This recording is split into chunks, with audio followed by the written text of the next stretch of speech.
The paradox of choice comes from psychologist Barry Schwartz, who wrote about it in his 2004 book.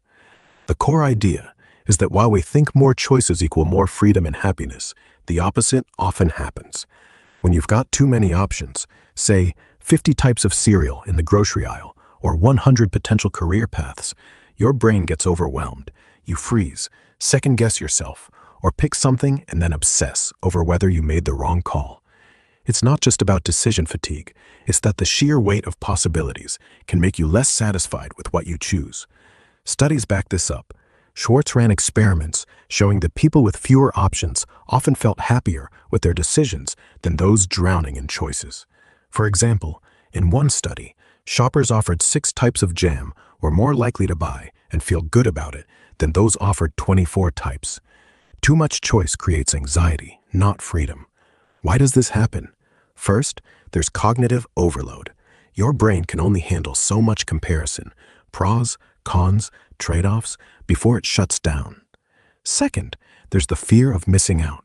With so many options, you worry there's always a better one you didn't pick. Third, when you do choose, you're more likely to regret it because you can't stop imagining the what-ifs. It's like swiping through endless profiles on a dating app. You might find someone great, but you're haunted by the ones you didn't swipe right on. This paradox thrives in modern life, where we're bombarded with choices about what to eat, where, watch, or even who to be. Consumer culture, social media, and the internet amplify it, convincing us that more options equal more control, when really, they can paralyze us. Now, let's flip to simplifying your life as a response to this. Simplifying doesn't mean becoming a monk or ditching all your stuff, though some people go that route. It's about cutting through the noise to focus on what actually matters to you. Think of it as decluttering not just your closet, but your mind, schedule, and priorities. The goal is to reduce the number of choices you need to make so you can live with more intention and less stress. Let's break down how this works in practice. One way to simplify is to limit your options intentionally. Take your wardrobe. Instead of choosing from 50 outfits every morning, some people go minimalist with a capsule wardrobe, 10 versatile pieces that all work together. Fewer decisions, less mental clutter.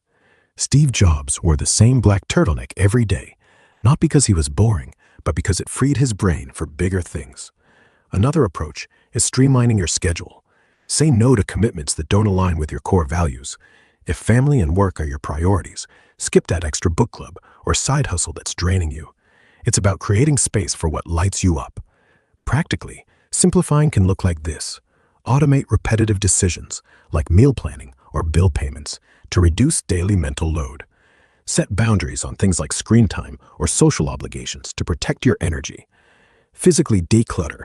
Marie Kondo's method of keeping only what sparks joy ties directly to this idea. Even your goals can be simplified. Instead of chasing 10 vague dreams, pick 1 or 2 that truly resonate and focus there. Data supports this. Studies like those from the Journal of Personality and Social Psychology show that people who prioritize intrinsic goals, like relationships or personal growth, over extrinsic ones, like wealth or fame, report higher life satisfaction. Philosophically, simplification challenges the paradox of choice by rejecting the idea that more is better. It's a rebellion against the culture of overconsumption and overstimulation. Think of it like editing a photo. Removing the distractions makes the subject pop. But it's not easy. Society rewards busyness and accumulation, so choosing less can feel like swimming upstream. And there's a psychological hurdle. We fear missing out on opportunities or looking lazy by simplifying. Yet, people who do it, like minimalists or those who downsize their lives, often report feeling lighter, clearer, and more content. There's a catch though. Simplifying doesn't mean eliminating all choice or responsibility. It's about curating your options to align with your values. If you overdo it, you risk rigidity or boredom. Life needs some spontaneity. The trick is balance. Enough structure to avoid the paradox of choice, but enough flexibility to keep things human. For example, having a go-to coffee order saves time, but switching it up occasionally keeps life fresh. So, tying it all together, the paradox of choice shows us that endless options can trap us in anxiety and dissatisfaction. Simplifying your life is the antidote, cutting through the clutter to focus on what's essential.